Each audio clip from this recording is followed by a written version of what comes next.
Hello, ladies and gentlemen, boys and girls, people of all ages, sexualities, and identities, and welcome back, me old Chinas, to another Doctor Who review.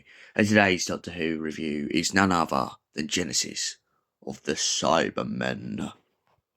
Our story starts when the Doctor, Tegan, Nyssa, and Adric are going through the time vortex, and the ship starts crashing and it ends up on Mondas, but before the evolution of the Cybermen.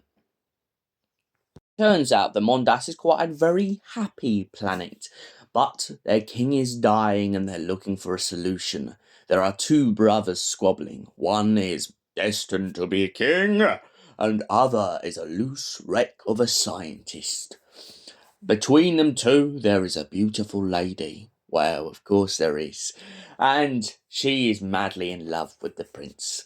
And, of course, she goes off doing plays with him and trying to get him to live life whilst he can.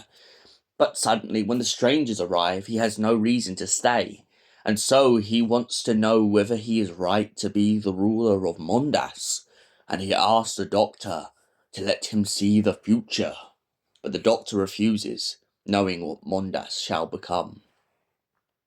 Of course, the prince won't let this happen, so he sneaks into the TARDIS, messes around with a bunch of the controls, and him and the whole gang get sent to the future of Mondas, a couple centuries from his time, to learn the horrors of the Cybermen. Upon arriving and being greeted by his brother's creations, he is horrified by what his planet has become. He tries to plead with his brother to stop doing this as he sees it as an abomination and a cruelty to their own people. But his brother and his ex/not ex in this story basically point out to him that it's too late. If he wanted it to stop, he should have been there from the very beginning. The prince begins to grieve over this realization of what's happened. And of course, he tries to influence the people, telling them that he has returned to save them from the horrors that his brother has inflicted. But most of the people on Mondas have been turned to Cybermen, and time is running out. The doctor knows that the only way for them to survive is to get them all on a bunch of ships. But not everyone on Mondas agrees with the prince's rule and believes that he left them for dead, so they have no reason to trust him. The doctor almost gets upgraded in one of the conversion units until a power supply drain causes the machine to malfunction. Whilst he goes back off to go and help the prince, it turns out that Adric and Nyssa are under the control of the cyber controller, and they are trying to find a solution to the problem. Little does Nyssa or Adric know is their effects in the greater scheme of the genesis of the Cybermen. Nyssa, before they went forward in time, had already helped the king's brother make some calculations on the inhibiting devices of the Cybermen and making them unfeel and get away from the pain. Little did she know how this would create the Cybermen as horrible as they become.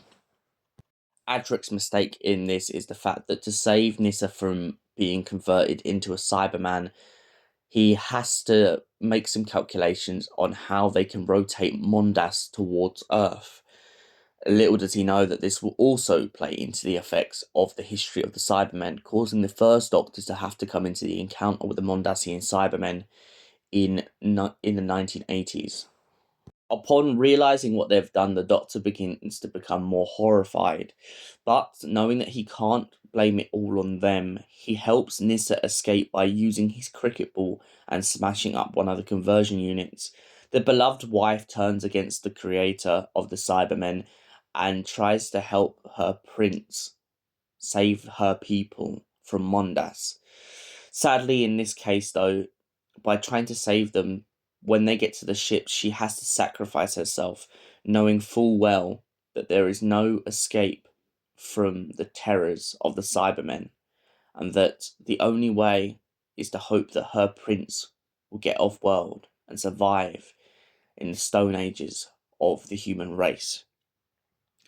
By the end of it, the Doctor points out that Mondas and the Cybermen is inevitable, and there's nothing they can do to stop it from happening. And so the revelation begins to roll. When Tegan asks whether it's all over, the Doctor's final words in this story: it's far from being all over. So what did I think of Genesis of the Cybermen? Well, I thought it was a great story. I like the idea of kings and castles, and maybe that Mondas had a hierarchy which evolved over time. I also like the idea that the reason that Mondas's atmosphere and the planet was decaying is due to its scientists basically manipulating the stratosphere when trying to experiment on space travel. It's a very ironic way of looking at it, but it's very similar if you think about it to our own world, on how people go on now about global warming and the effects we've done on the planet, and you don't really grasp it until you start to see it for yourself. And I like that that's basically what's happened in this Mondas story, where the people of Mondas have tried everything to escape their planet, but in doing so they've affected themselves and weakened themselves. I also like the idea of what the Doctor comes out with in the beginning of the story to the king, when he says, the fact that you don't know whether you want to be a good king is good, because of all the dictators and all the hungry power people out there who are greedy for power. At least it shows the Doctor is trying to convince the king that he can do what he needs to do, but in his own way, and that is good enough. What do I score Genesis of the Cybermen out of 10? Well, for a story that is solid and really calls back to the core elements of the horror of the Cybermen, I've got to give this a 10 out of 10. I just absolutely love the callbacks to the first Doctor. I like the idea that they show Nyssa and Adric using their genius, and how knowledge isn't always a good thing. It can be used against someone. I just I love that, and I also love the fact that the Doctor knows that eventually one day one of his selves is going to have to deal with this problem, and he's prepared for it. So thank you for watching, and we will see you in the next Doctor Who review. Until then, stay beautiful, and allons-y.